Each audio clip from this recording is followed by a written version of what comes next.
नमस्कार दोस्तों, invent of divine channel पर आपका स्वागत है।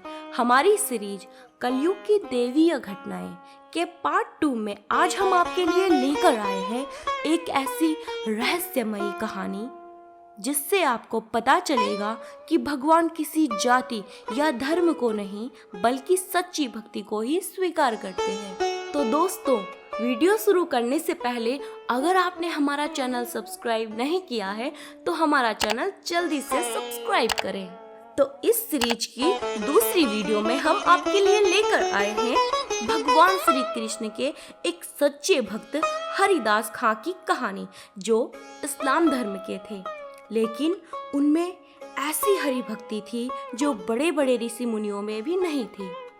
हरिदास खां का जन्म वर्तमान बांग्लादेश के यसोहर जिले के एक छोटे से गांव बूडन में एक गरीब मुस्लिम परिवार में हुआ था। हरिदास खां की श्रद्धा बचपन से ही हरि नाम जपने में थी।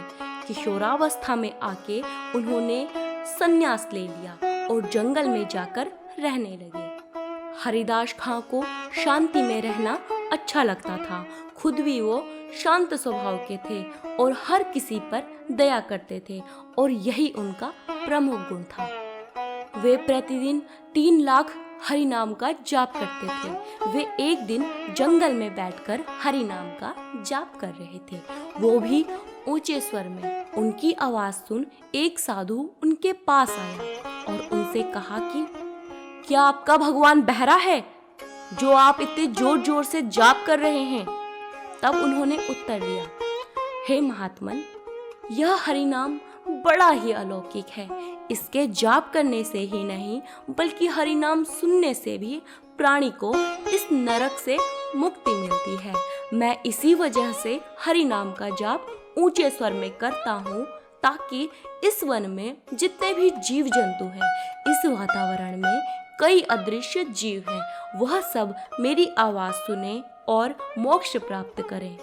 उनकी बात से वह साधु संतुष्ट हो गया और ऐसे ही कई लोग उन्हें अपना आदर्श मानने लगे। मगर कुछ लोग उनसे चिढ़ते भी थे, जिनमें रामचंद्र खां नाम का एक जमींदार भी था। उसने हरिदास खां को बदनाम करने के लिए कई षड्यंत्र भी रचे और एक अति सुंदरी वेश्या को पैसों का लालच देकर हरिदास जी की तपस्या को भंग करने के लिए कहा। वेश्या रूपवान होने के साथ साथ पैसों की लालची भी थी और वेश्या ने अपने रूप पर घमंड करते हुए कहा, आप चिंता न करें, मेरे इस रूप से आज तक कोई नहीं बच पाया। मैं इस रूप से हर किसी को अपने वश में कर सकती हूँ। और यह कहकर वह वेश्या रात्रि के समय जंगल की ओर चल पड़ी और जैसे ही वेश्या हरिदास जी के पास पहुंची तो उनका मनोहर रूप देखकर वेश्या उन पर आसक्त हो गई और उसका उद्देश्य भी ऐसा ही था। परंतु हरिदास जी तो अपनी भक्ति में ही लीन थे और हरिदास जी की तेजस्वी मुख मुद्रा देखकर वेश्या के मन में काम का विकार आ गया और वह उनके समक्ष निर्वस्त्र होकर नृत्य करने लगी और उनके साथ कुचेष्टाएं करने लगी। पूरी रात वह वेश्या हरिदास जी की तपस्या भंग करने का प्रयत्न कर रही थी, परंतु हरिदास जी की भक्ति पर कोई भी प्रभाव न पड़ा। सुबह होने पर उसने अपने वस्त्र पहने और चली गई और वह पूरे 3 दिन तक रोज हरिदास जी को रिझाने का प्रयत्न करती थी, परंतु हरिदास जी बिल्कुल भी अपने ध्यान से विचलित नहीं हुए।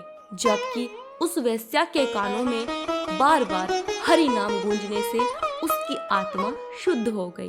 वह चौथी रात्रि भी आई, परंतु हरिदास जी अपने ध्यान में इतने लीन थे कि उनकी आंखों से अश्रु बह रहे थे। इस दृश्य को देखकर वेश्या को आत्मग्लानि हो गई और वह सोचती कि यह कोई साधारण साधु नहीं है जो मुझ जैसी परम सुंदरी की उपस्थिति का आभास तक नहीं करता और अपने ही ध्यान में मग्न रहता है, तो जरूर इसे किसी अलौकिक आनंद की प्राप्ति हो रही है जिसके सामने मेरा ये रूप सौंदर्य व्यर्थ है। और वेश्या उसी समय पश्चाताप करने लगी और हरिदास जी की शरण में चली गई और उसे हरिदास जी ने दीक्षा देकर सद्मार्ग पर चलने के लिए प्रेरित कर दिया और उस स्थान को उसे ही सौंपकर स्वयं वहां से हरि नाम का प्रचार करने के लिए चल पड़े। परंतु कुछ मुस्लिम अधिकारियों को उनका इस तरह हरि नाम का प्रचार करना बुरा लगा। उन्होंने यह बात बादशाह को बढ़ा चढ़ा कर बताई और फिर हरिदास जी को कारावास में डाल दिया गया। परंतु हरिदास जी ने हरि नाम का जाप करना नहीं छोड़ा और जेल में अन्य बंदी भी उनके साथ हरि नाम का जाप करने लगे। फिर यह देखकर अधिकारियों ने मुकदमा चलाया और कहा, हरिदास, तुम भाग्यशाली हो जो मुसलमान के घर में जन्म लिया, फिर भी हिंदुओं के देवता का प्रचार करते हो, हिंदुओं जैसा आचरण करते हो। हम तो उनके घर का पानी तक ना पिए और तुम यह पाप कर रहे हो। अब अगर तुम कलमा पढ़ लो तो तुम पाक हो जाओगे। यह सुनकर हरिदास जी बोले, काजी साहब, इस संसार का मालिक एक है और हम मनुष्यों ने ही अलग अलग धर्म बनाकर उसे बांट दिया है।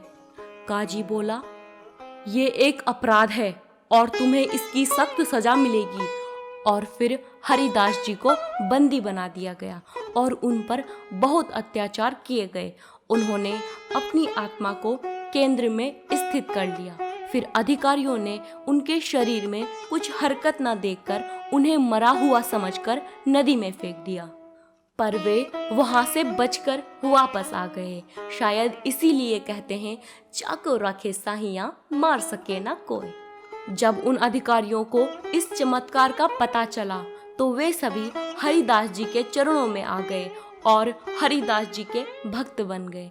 तो दोस्तों, कमेंट करके जरूर बताएं कि आपको यह कहानी कैसी लगी और सब्सक्राइब करें हमारा चैनल इन्वेंट ऑफ डिवाइन। धन्यवाद।